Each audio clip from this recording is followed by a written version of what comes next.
just review na lang, no, everything that we've discussed in our previous meetings. So, I am recording now. So, again, Rule 112 is about preliminary investigation.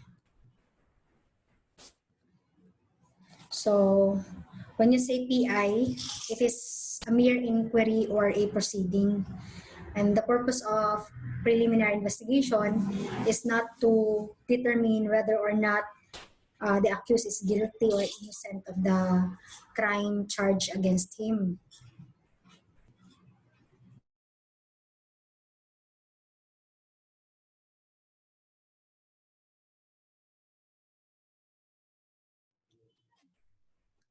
Okay, so it is not a proceeding, no, for the determination of the guilt or innocence of the accused, but it is a mere inquiry in order to determine whether there is sufficient ground to engender a well-founded belief that a crime has been committed and the respondent is probably guilty thereof and should be held for trial. So, the famous term, no, in criminal proceeding or criminal procedure, which is probable cause. No? Yung hinahanap natin is a mere probable cause, whether or not a crime has been committed and whether or not it is the respondent who is probably guilty thereof. So, preliminary investigation is not a fundamental right. You cannot find it in the Constitution. However, since it is statutory in character, it is provided for by law, it is part of what we call due process.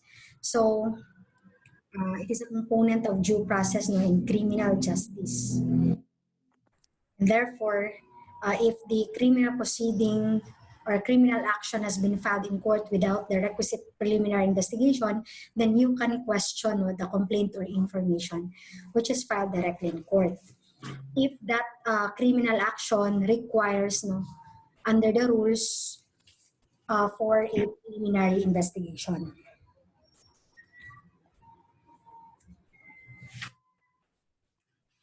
So since it is a mere inquiry or proceeding in order to determine probable cause for the indictment of the accused, then it does not involve the examination of witnesses by way of direct or cross-examination, because you only conduct direct or cross-examination during the trial of the case, which is not certainly a preliminary investigation.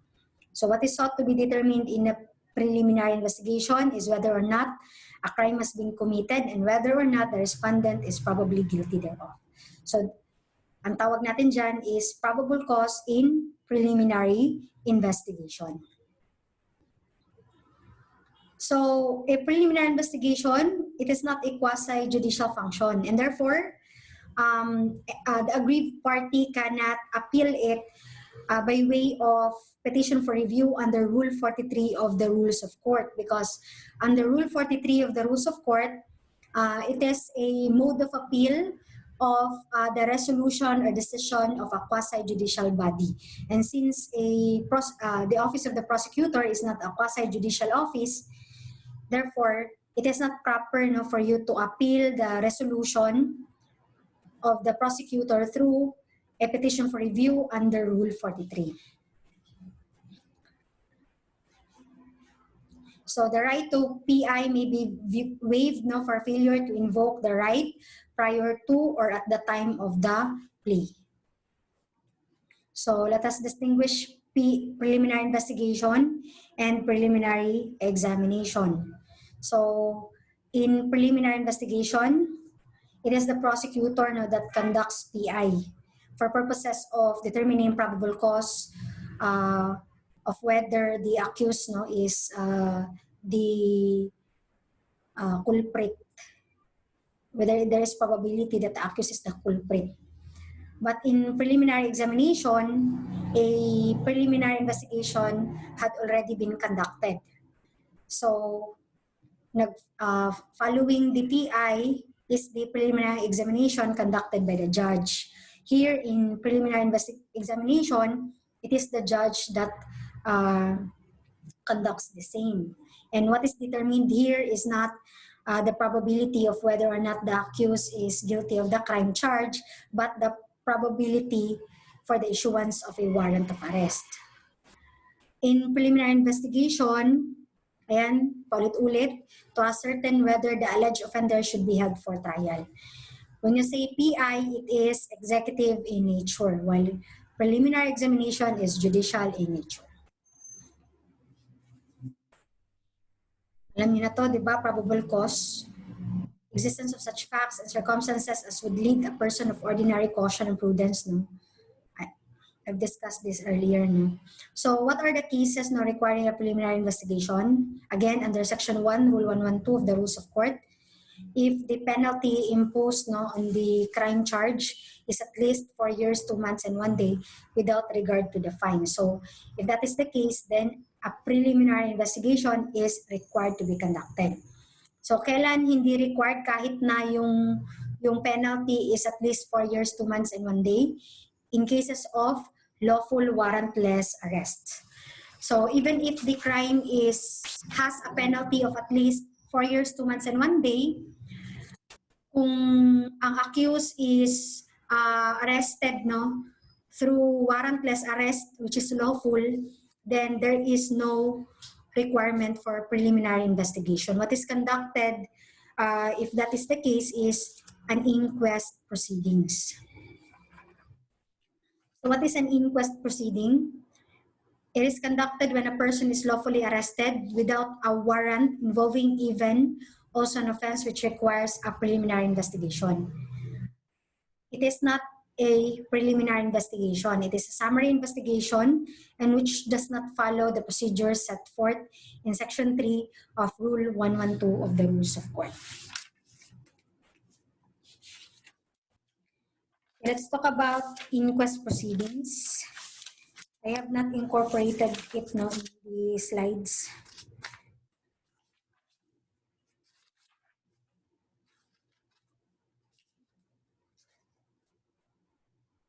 So under Section 6 of Rule 112,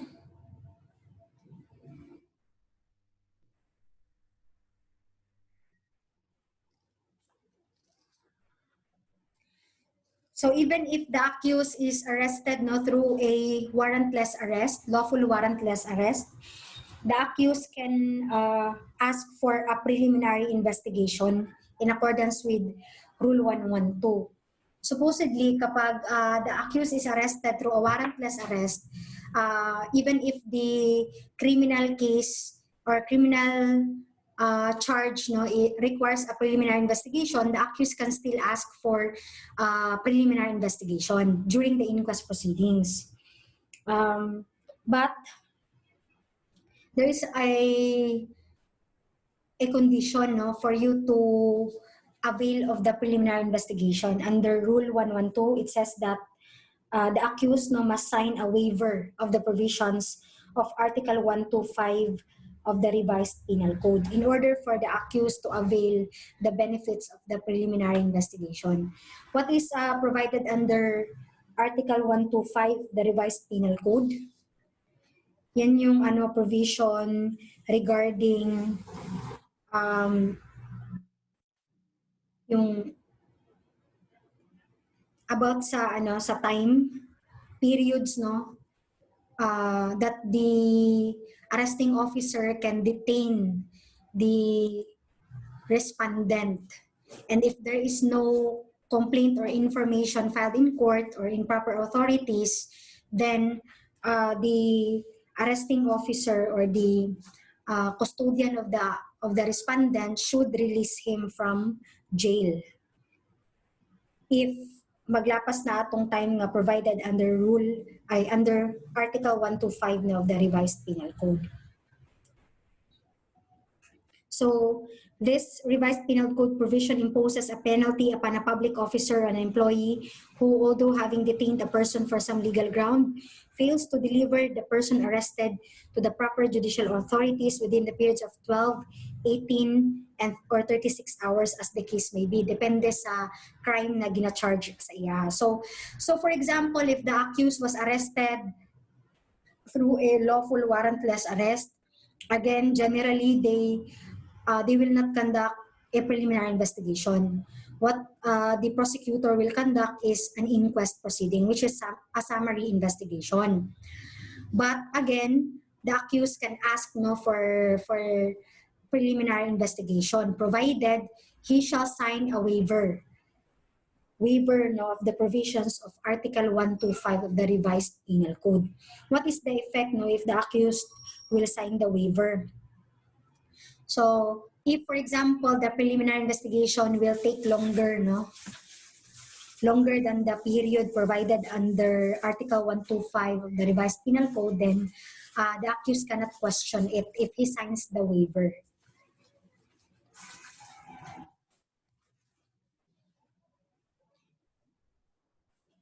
So, can the accused apply for bail if he is lawfully arrested during the preliminary investigation?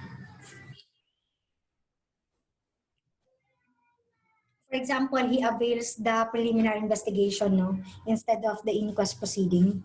Can he apply for bail? The answer is yes. The waiver by the person lawfully arrested of the provisions of Article 125 of the Revised Penal Code does not preclude him from applying for bail. So he can apply for bail while the preliminary investigation is ongoing. But saan mag-apply yung accused ng bail? The bail must, however, be applied for and issued by the court in the province, city, or municipality where the person arrested is held. Okay? So that is about inquest proceedings.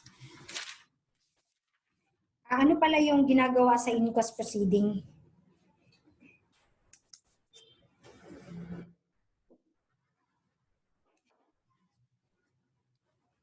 So in inquest proceeding, the inquest officer should determine if the accused has been arrested lawfully and in accordance with Section 5A and B of Rule 113 of the Rules of Court. What is that Section 5A and B? It provides for warrantless arrest. So for this purpose, the inquest officer may summarily examine the arresting officers on the circumstances surrounding the arrest or apprehension of the detained person. Should it be found that the arrest was not made in accordance with the rules of court, the inquest prosecutor shall not proceed with the inquest proceedings. Instead, he shall recommend the release of the detainee, note down the disposition on the referral document, prepare a brief memorandum indicating the reasons for the action he took, and forward the same together with the record of the case to the city or the provincial prosecutor for appropriate action. When the recommendation is approved, the order of release shall be served on the officer having custody of said detainee, so the latter may be released. The officer shall also serve upon the detainee a notice of preliminary investigation if the evidence on hand warrants the conduct of a regular preliminary investigation. For a while,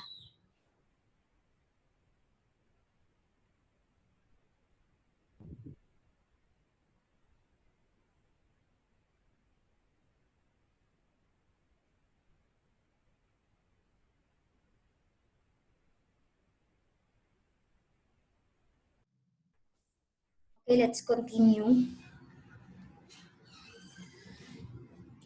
In such event, the detainee shall be also released for further investigation.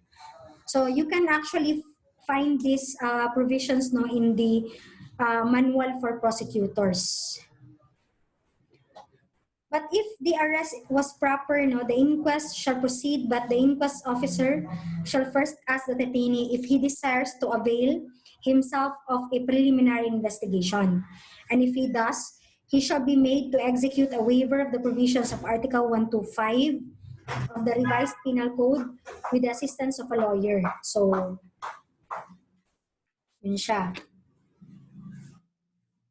And if he finds probable cause, then he shall prepare a corresponding information with the recommendation that the same be filed in court. Pag walang probable cause, he shall recommend the release of the detained person. So that is the process no, in inquest proceedings. And we have this case no, of Beltran versus People.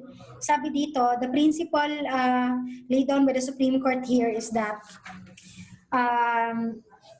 the inquest proceeding daw should be for the offense for which the detainee was arrested. Because here, the detainee was arrested for the offense of inciting to sedition.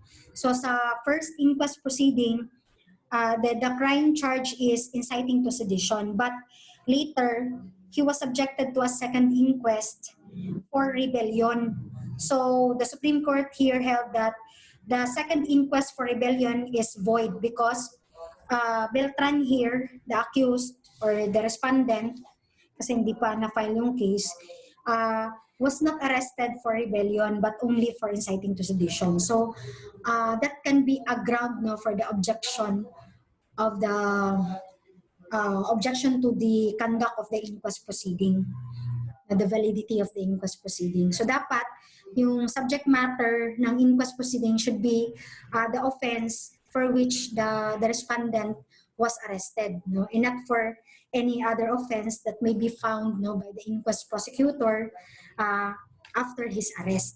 Okay?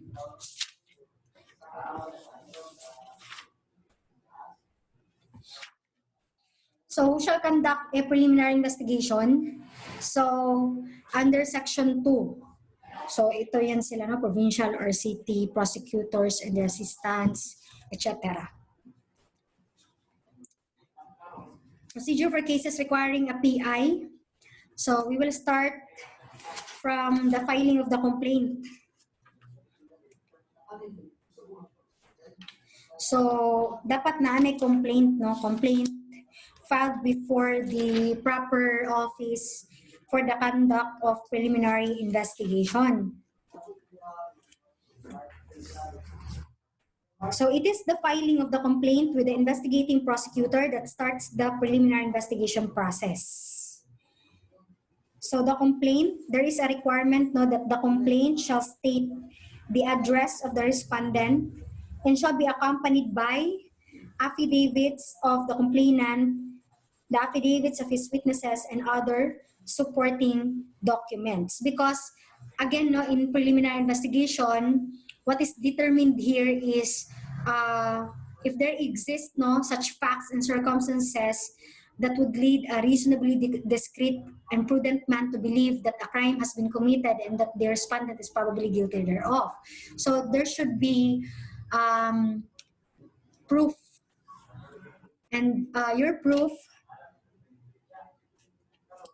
are found no, in the affidavits of the complainant, affidavits of your witnesses, and other supporting documents. So dapat merong mga support yung iyong complaint. Otherwise, hindi ma-determine ng prosecutor no, if there is really a probable cause. So there will be no basis no, for the indictment of the respondent. These affidavits and supporting documents are required in order to establish probable cause.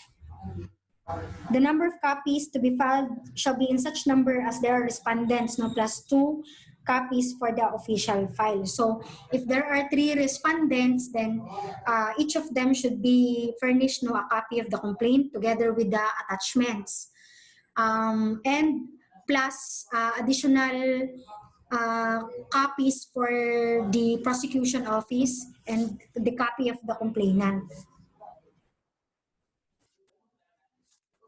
And take note kung saan mo siya dapat i-subscribe. Number 1 is you should subscribe your affidavits no, before the prosecutor or any officer authorized to administer oath. In their absence, saka pa sa notary public, kung wala sila, no? Kung wala yung prosecutor tsaka yung yung government official authorized to administer oath. Then after filing of the complaint, no, together with the affidavits of the complainant and the witnesses, as well as the supporting documents, so the investigating officer now has 10 days, no, within which to decide whether, number one, to dismiss the complaint, no, if he finds no ground to conduct the investigation, or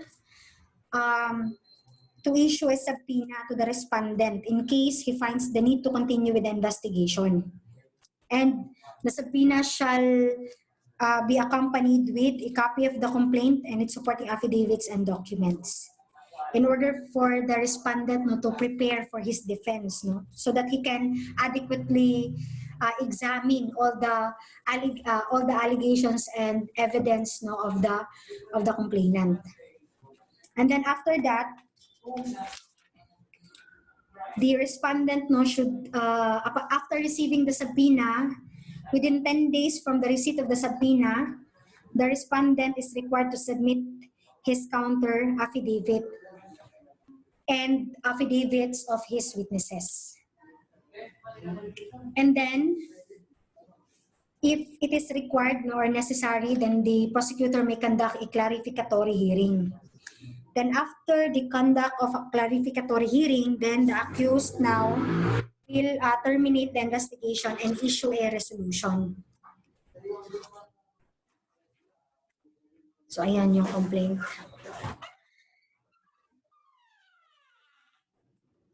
Counter affidavit within 10 days.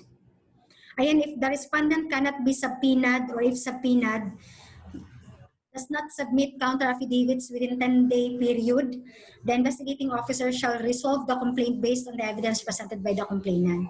So, bisan day no nga ang accused, ang respondent is wala siya na subpoena, or bisan pag nasubpoena siya, wala siya nitubag sa complaint, pwede lang gihapon no mag-issue og resolution ng investigating officer based on the evidence presented by the complainant. Kasi what is being determined in preliminary investigation is probable cause only, no, to indict the respondent. So even if the respondent did not answer or did not file his counter affidavit, pwede lang gihapon no nga ma-filean siya og kaso. So again, if there is a need, no, to clarify facts and issues, then the investigating officer may call for a clarificatory hearing. But take note that clarificatory hearing is not indispensable during preliminary investigation. So under the rules, it is within the discretion of the investigation officer whether to set the case for further hearings or to clarify some matters. Then, after 10 days after the investigation, so the investigating officer shall determine whether or not there is sufficient ground to hold the respondent for trial. So if there is probable cause, no, to hold the respondent for trial, he shall prepare the resolution and information together with the certification under oath.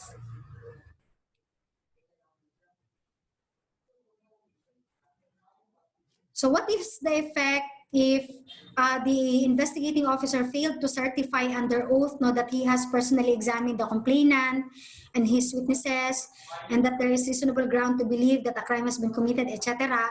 What if my absence of the certification under People versus Marquez and People versus Lapura, the absence of the required certification as the holding of a preliminary investigation does not affect the validity of the information, for the reason that such certification is not an essential part of the information itself, and its absence cannot vitiate it as such. What is not allowed is the filing of the information without a preliminary investigation having been previously conducted. So now, the investigating prosecutor now has a resolution. Meron na siyang resolution. Let us say, for example, yung resolution niya is for the, there is a finding of probable cause. So after ba ng resolution, pwede ba i-file na siya agad sa court? The answer is no. Under the rules of court, No complaint or information may be filed or dismissed by an investigating prosecutor without the prior written authority or approval of the provincial or city prosecutor or chief state prosecutor or the ombudsman or his deputy. So after issuing a resolution, that resolution should be approved first, no, by the provincial or city prosecutor, chief state prosecutor, or ombudsman or his deputy before an information can be filed in court.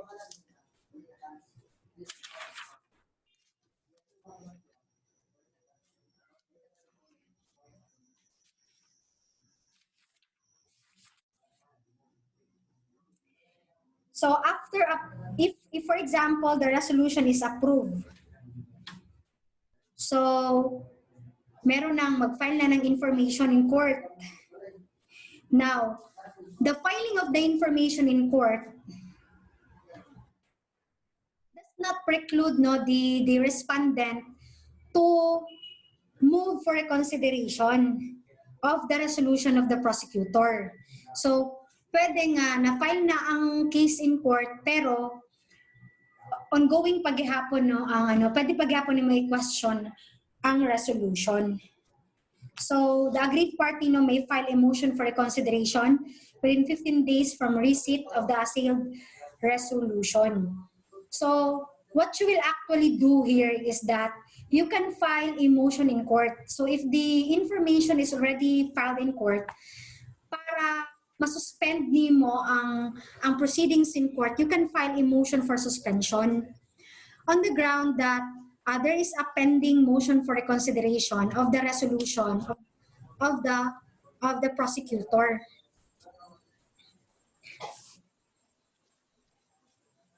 But the suspension there is limited only to, I think, 60 days. You cannot suspend it beyond 60 days. So, pwede nimo na buhaton na file na ang case in court, karon gusto nimo i-question tong resolution sa prosecutor. So, you can do that actually, even if the case is already filed in court. Ang kailangan mo lang gawin in order to protect your rights, na hindi ka ma-default doon sa korte is that para dili pa ka ma-arraign ba? Kay if you are already arraigned, kapag na-arraign ka na kasi, there is probability na hindi na bigyan ng merit or hindi na bigyan ng consideration yung motion for reconsideration mo of the resolution or your appeal on the resolution, because you can still appeal it if your MR is denied. So, in order to protect your rights, in the criminal proceedings, so you should file a motion for suspension of the criminal action on the ground that the resolution is subject of a motion for reconsideration or subject of an appeal. So if the motion is denied, the aggrieved party may appeal within 15 days from the denial of the motion for reconsideration. So, pwede pa ka mag-appeal. So, asa man ka mag-appeal karon?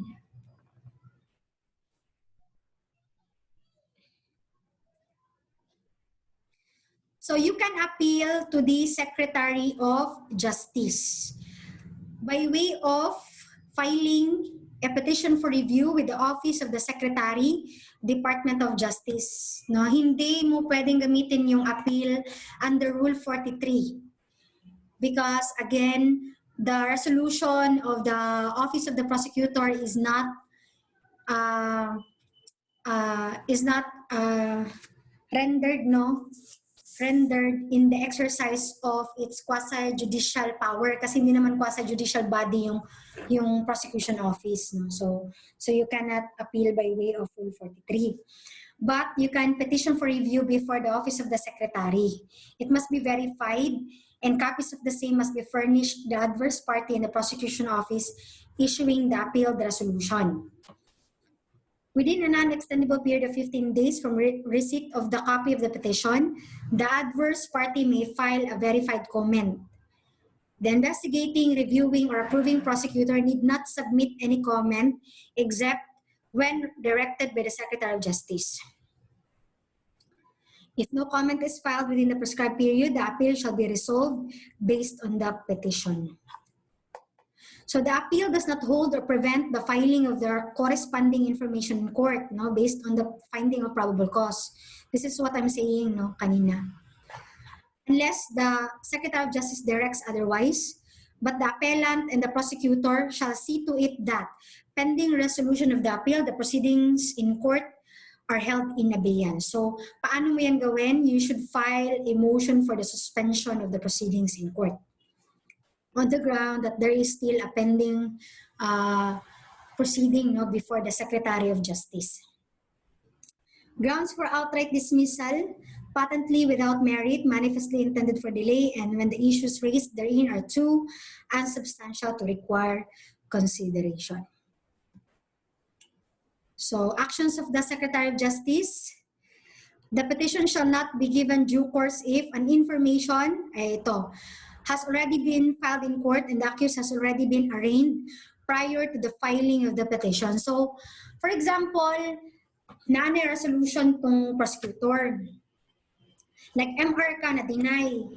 Karon, after sa denial, di ba, you have 15 days within which to appeal the denial of your motion for reconsideration. Let us say, for example, within 15 days, nag-file ng information in court, because the filing of an appeal before the Secretary of Justice does not preclude the prosecution office to file the corresponding information in court. So, let us say that is the case, no?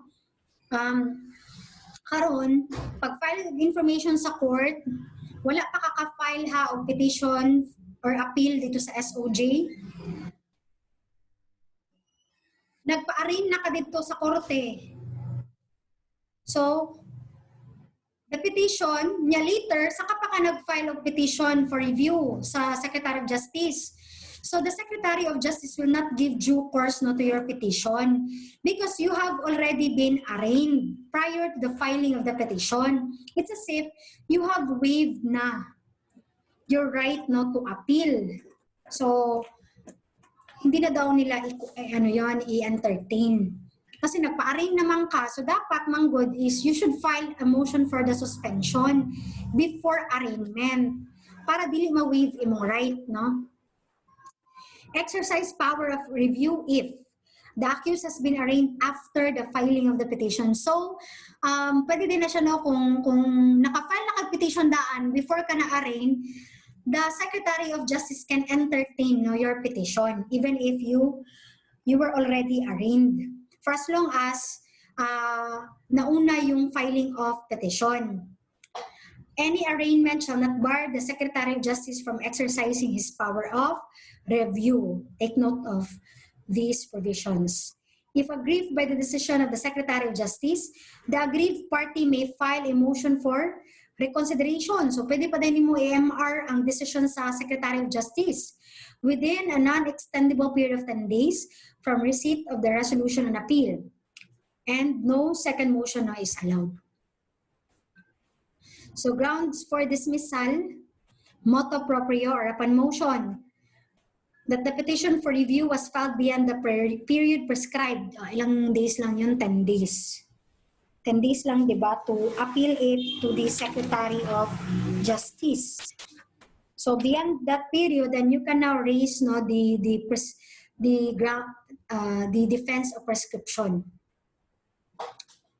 or the ground, no, prescription that the petition for review was filed out of time. Okay, that the prescribed procedure requirements provided in Department Circular number 70 were not complied with, that there is no showing of any reversible error, or that the accused was already arraigned when the appeal was taken.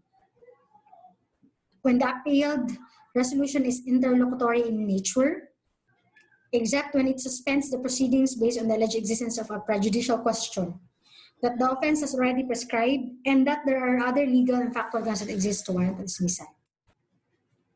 So what is the effect of reversal or modification of the resolution? If upon petition by a proper party under such rules as the Department of Justice may prescribe or motu proprio, the Secretary of Justice reverses or modifies the resolution of the provincial or city prosecutor or chief state prosecutor, he shall direct the prosecutor concerned either to file the corresponding information without conducting another PI, or to dismiss or move for the dismissal of the complaint or information with notice to the parties. The same rule shall apply in preliminary investigations conducted by the officers of the Office of the Ombudsman. So yan yung effect ng reversal or modification of the resolution. It's either the Secretary of Justice finds probable cause or not, no? So if he finds probable cause and he affirm the resolution of the prosecutor, then he will direct the prosecutor concerned to file the corresponding information. But if there is no finding of probable cause and the Secretary of Justice does not affirm the resolution of the prosecutor, then he will move for the dismissal of the complaint. So in the case of Joaquin Jr. versus Drilon, GR number 108946, the court affirmed the DOJ Secretary's power of control over the authority of a state prosecutor to conduct preliminary investigations on criminal action. Thus, it held, in reviewing resolutions of prosecutors, the Secretary of Justice is not precluded from considering errors, although unassigned, for the purpose of determining whether there is probable cause for the filing of cases in court.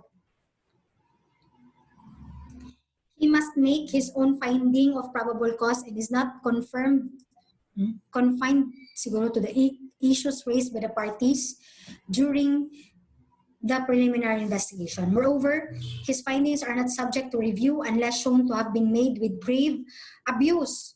So meaning to say, sabi dyan, his findings are not subject to review. So therefore, you can no longer appeal the resolution of the or the decision of the Secretary of Justice, because the resolution of the Secretary of Justice affirming, modifying, reversing the resolution of the investigation prosecutor is final na siya.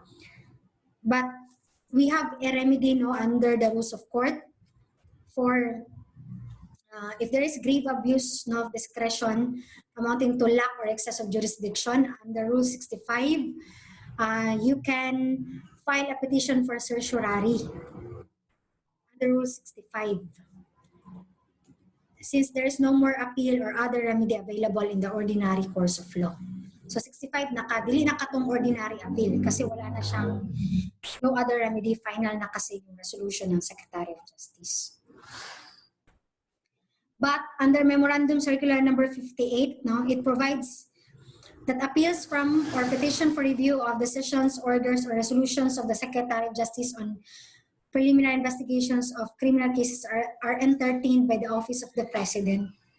So you cannot go to courts in order to question the decision of the Secretary of Justice, but you can go to the President. However, merong conditions bago nila i-entertain yung appeal. Number 1, the offense involved is punishable by reclusion perpetua to death. New and material issues are raised which are not previously presented before the Department of Justice and were not hence ruled upon.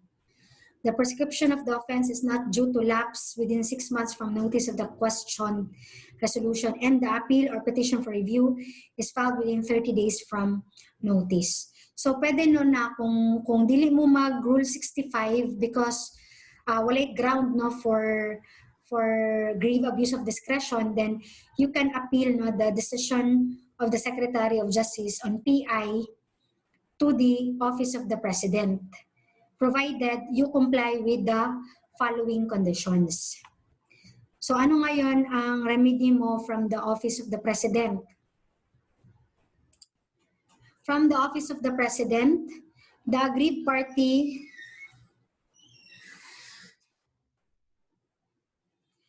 may file an appeal with the Court of Appeals pursuant to Rule 43 by filing a verified petition for review.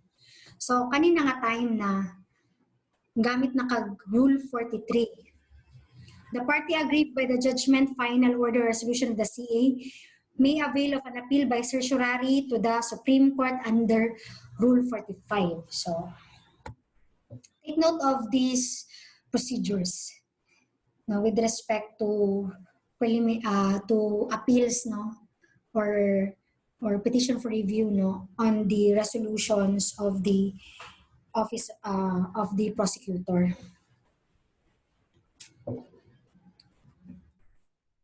Ayan, tapos na tayo sa sa PI. Let's go to preliminary examination. So within 10 days after the preliminary investigation, okay, tapos na yun lahat yung pinag-usapan natin. The investigating judge na ngayon shall personally evaluate the resolution of the prosecutor.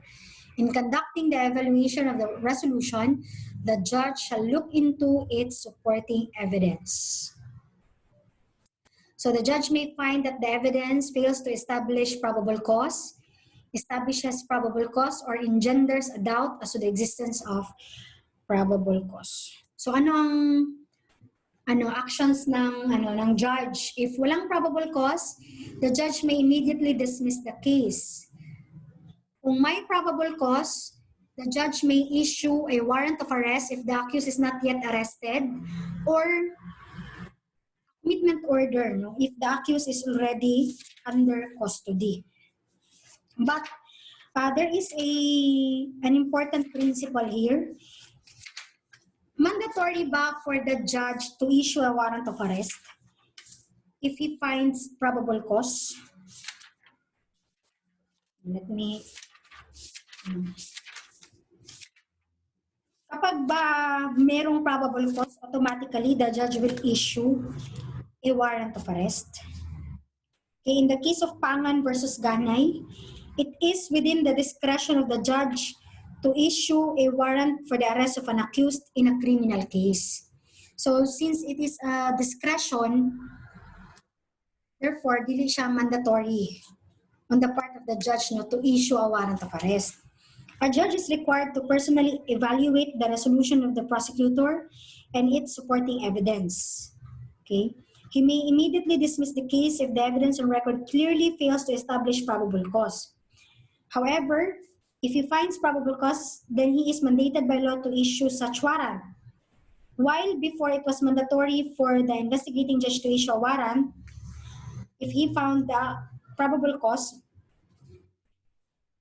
the rule is that the investigating judge's power to order the arrest of the accused is limited to instances in which there is a necessity. Take note of this. If there is a necessity for placing him in custody in order not to frustrate the ends of justice.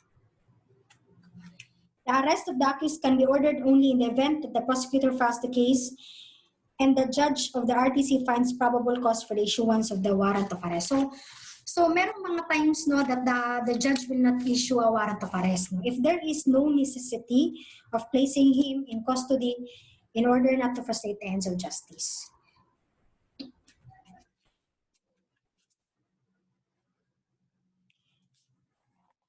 If the court doubts the existence of probable cause, then he may require the prosecutor to submit additional evidence within 5 days from notice. So kapag nakulangan si judge, so pwede siya mag-require og additional evidence.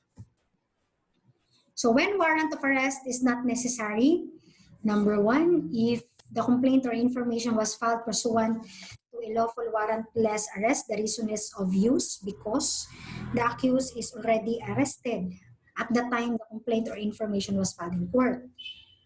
When the accused is charged for an offense punishable only by a fine, so kung fine lang po ang penalty, dili po siya i-aresto. Or when the case is subject to the rules on summary procedure.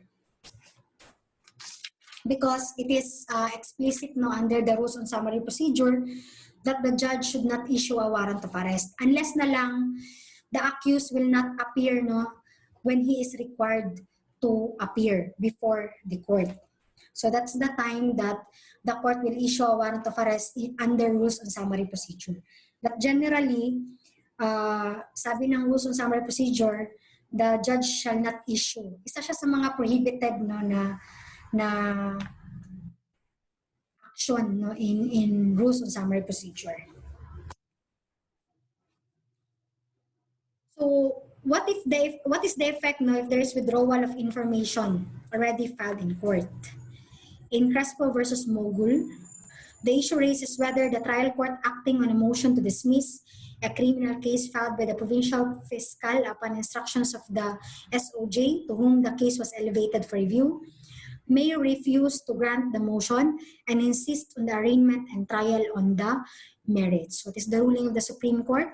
Once a criminal complaint or information is filed in court, any disposition of the case or dismissal or acquittal or conviction of the accused rests within the exclusive jurisdiction, competence, and discretion of the trial court. So even if the complainant will file a withdrawal or the prosecutor will file a withdrawal of the information, it doesn't follow na the case will be automatically dismissed. It is upon the jurisdiction, competence, and discretion of the trial court whether or not to grant the withdrawal no, or to continue with the trial of the case.